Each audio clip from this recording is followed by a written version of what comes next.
സ്വതന്ത്ര പലസ്തീൻ ഉണ്ടാകില്ലെന്ന് ഇസ്രയേൽ പ്രധാനമന്ത്രി ബെഞ്ചമിൻ നെതന്യാഹു. അധിനിവേശ വെസ്റ്റ് ബാങ്കിനെ വിഭജിക്കുന്ന കുടിയേറ്റ പദ്ധതിക്ക് അംഗീകാരം നൽകി. ദോഹയിലെ ഹമാസ് നേതാക്കളെ ലക്ഷ്യമിട്ടുള്ള ആക്രമണം പൂർണ്ണ ലക്ഷ്യം കണ്ടില്ലെന്നാണ് ഇസ്രയേൽ സുരക്ഷാ വിഭാഗങ്ങളുടെ വിലയിരുത്തൽ. സംഭവം തിരിച്ചടിയായി. ആക്രമണത്തെ UN രക്ഷാസമിതി യോഗം അപലപിച്ചു.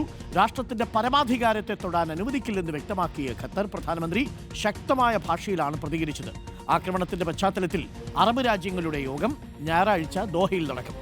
ഫൈസൽ ഹംസയുണ്ട് കൂടുതൽ വിവരങ്ങളുമായി. Faisal Hamza, good morning. ഫൈസൽ ഹംസ, ഇസ്രയേലിന്റെ ദോഹയിലെ ആക്രമണം ലക്ഷ്യം കണ്ടില്ല എന്ന് ഇസ്രയേൽ തന്നെ കരുതുന്നുണ്ട്. ഇതിനിടയിലാണ് ഇപ്പോൾ ബെന്യാമിൻ നെതന്യാഹു അടുത്ത ഒരു പ്രസ്താവനയുമായിട്ട് വരുന്നത്. സ്വതന്ത്ര പലസ്തീൻ അത് സ്വപ്നം മാത്രമാണ് എന്നാണോ ബെന്യാമിൻ നെതന്യാഹു മുന്നോട്ട് വയ്ക്കുന്നത്? നേരത്തെ തന്നെ പറഞ്ഞുകൊണ്ടിരുന്നതാണ്. അതടക്കമുള്ള നടപടികളിലേക്ക് ബെന്യാമിൻ നെതന്യാഹു കടക്കുന്നു.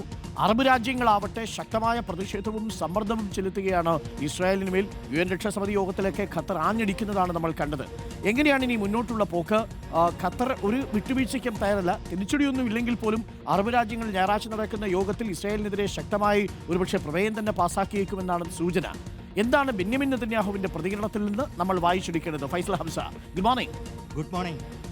ഈ ബെന്യാമിൻ നെതന്യാഹു കഴിഞ്ഞ ദിവസം പറഞ്ഞതിൽ നിന്ന് ഒട്ടും അദ്ദേഹത്തിൻ്റെ ഒരു അഗ്രസീവായിട്ടുള്ള നിലപാടുകൾ, ഈ ഖത്തറിനെതിരായ ആക്രമണത്തിന് പിന്നാലെ വലിയ ആഗോളതലത്തിലുള്ള സമ്മർദ്ദം ഇസ്രായേലിന് മേലുണ്ടായിരുന്നു. പക്ഷേ അതിൽ നിന്നൊന്നും അദ്ദേഹം ഒരു പാഠവും പഠിക്കുന്നില്ല. അദ്ദേഹത്തിൻ്റെ നിലപാട് ശക്തമായി തന്നെ തുടരുകയാണ് എന്നാണ് ഇന്നലത്തെ പ്രസ്താവന വ്യക്തമാക്കുന്നത്. അദ്ദേഹം പറയുന്നത്, ഞങ്ങളുടെ വാഗ്ദാനം നിറവേറ്റാൻ പോകുന്നു, ഇനി ഒരു സ്വതന്ത്ര ഫലസ്തീൻ ഉണ്ടാവില്ല, ഇത് ഞങ്ങളുടെ മണ്ണാണ് എന്നുള്ളതാണ്. പ്രത്യേകിച്ച് ഈ വെസ്റ്റ് ബാങ്കിലെ ഈ പുതിയ കുടിയേറ്റ പദ്ധതി എന്ന് പറയുന്നത് അതിന് വലിയ തരത്തിലുള്ള ജിയോഗ്രഫിക്കലി വലിയ സ്ഥാനമാനങ്ങളുണ്ട്. അതായത് 3500ഓളം കുടിയേറ്റ കേന്ദ്രങ്ങളാണ് അവിടെ സ്ഥാപിക്കാൻ പോകുന്നത്. പുതിയ കുടിയേറ്റ കേന്ദ്രങ്ങളാണ്. വെസ്റ്റ് ബാങ്ക് പൊതുവെ ഫലസ്തീനികൾക്ക് നിയന്ത്രണമുള്ള ഒരു സ്ഥലമാണ്. വെസ്റ്റ് ബാങ്കിനെയും അതോടൊപ്പം തന്നെ കിഴക്കൻ ജെറുസലേമിനെയും പൂർണ്ണമായും ഒറ്റപ്പെടുത്തുക, അവിടെ കിഴക്കൻ ജെറുസലേമിലേക്ക് ഫലസ്തീനികൾക്കുള്ള ആക്സസ് കുറയ്ക്കുക, അവിടേക്കുള്ള സഞ്ചാരം ഒഴിവാക്കുക, അത് പൂർണ്ണമായും ഇസ്രായേലിൻ്റെ നിയന്ത്രണത്തിലാക്കുക എന്നുള്ള ഒരു ലക്ഷ്യം കൂടി ഈ കുടിയേറ്റ പദ്ധതിക്കുണ്ട് എന്നുള്ളതാണ്. ഇത്തരത്തിൽ വെസ്റ്റ് ബാങ്കിനെ കൂടി പൂർണ്ണമായും ഗസയെ ഏതാണ്ട് നിയന്ത്രണത്തിലാക്കി കഴിയുന്നു. വെസ്റ്റ് ബാങ്കിൽ ഇപ്പോൾ തന്നെ ഇസ്രായേലിൻ്റെ ഒരു പാവ സർക്കാരാണ് അവിടെ ഭരിക്കുന്നത്.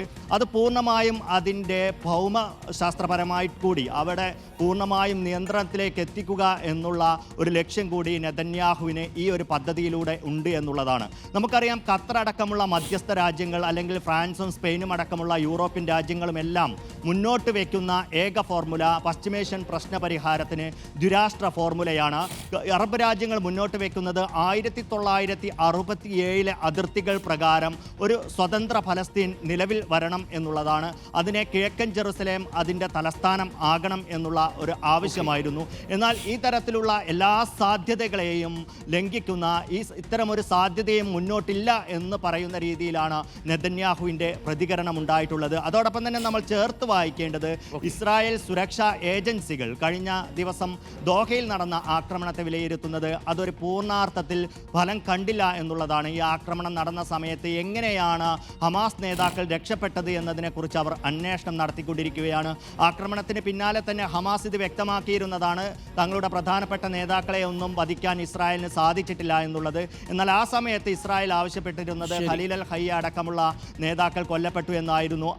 ഇപ്പോൾ ഹമാസ് പറഞ്ഞ ഒരു തലത്തിലേക്ക് ആക്രമണത്തിൽ എന്താണോ ഇസ്രായേൽ ലക്ഷ്യമിട്ടത് ആ ഒരു ലക്ഷ്യത്തിലേക്ക് എത്താൻ ഇസ്രായേലിന് സാധിച്ചിട്ടില്ല എന്ന് ഇസ്രായേലിൻ്റെ സുരക്ഷാ ഏജൻസികളും വിലയിരുത്തുന്നു എന്നുള്ളതാണ്. മഹ്മൂദ് ദർവീഷ് അടക്കമുള്ള, ഖലീൽ ഹയ്യ അടക്കമുള്ള, ഖാലിദ് മിഷേൽ അടക്കമുള്ള 5 നേതാക്കൾ, ഏറ്റവും സുപ്രധാനപ്പെട്ട ഹമാസിൻ്റെ 5 നേതാക്കളെയായിരുന്നു ഇസ്രായേൽ ലക്ഷ്യമിട്ടത്. അവരിലേക്ക് എന്തായാലും ഇസ്രായേലിന് എത്താൻ സാധിച്ചിട്ടില്ല എന്നുള്ളതാണ് അതിനകത്തൊരു പ്രധാനപ്പെട്ട കാര്യം. താങ്ക് യു ഫൈസൽ ഹംസയാണ് വിവരങ്ങൾ നൽകിയത്. ചുരുക്കത്തിൽ പലസ്തീനിൽ സ്വതന്ത്ര പലസ്തീൻ എന്നുള്ളത് സ്വപ്നം മാത്രമാണ്, അത് നടക്കില്ല എന്ന് ബെന്യാമിൻ നെതന്യാഹു കടുപ്പിക്കുകയാണ്. എത്ര പറഞ്ഞാലും പഠിക്കില്ല, എത്ര കേട്ടാലും പഠിക്കില്ല എന്ന് പറഞ്ഞാലോ ഇസ്രായേലിൻ്റെ നീക്കം അങ്ങനെയാണ്. എന്തായാലും യു എയിൽ ഇപ്പോൾ അടുത്തിടെ ഒരു എയർ ഷോ ഒക്കെ നടക്കാൻ പോവുകയാണ്. അതിൽ ഇസ്രായേലിൽ പങ്കാളിത്തമുള്ള ഒരു കമ്പനിയെയും അനുവദിക്കില്ല എന്നാണ് UAE പറഞ്ഞിരിക്കുന്നത്. കഷ്ടിച്ച് 5 വർഷം മുമ്പാണ് UAEയും ഇസ്രായേലും തമ്മിലൊരു നയതന്ത്ര ബന്ധമൊക്കെ പുനരാരംഭിച്ചത്. അതൊക്കെ ഇപ്പോൾ പൊളിഞ്ഞു പോകുന്ന അവസ്ഥയിലാണ്. ഞായറാഴ്ച കൂടുന്ന അറബ് രാജ്യങ്ങളുടെ ഉച്ചകോടിയിൽ ഇസ്രായേലിനെതിരെ കടുത്ത നിലപാട് അവർ പ്രഖ്യാപിക്കാനാണ് സാധ്യത. അത് ആ വഴിക്ക് നീങ്ങുന്നു. ഫൈസൽ ഹംസയാണ് വിവരങ്ങളൊക്കെ പ്രേക്ഷകരുമായി പങ്കുവച്ചത്.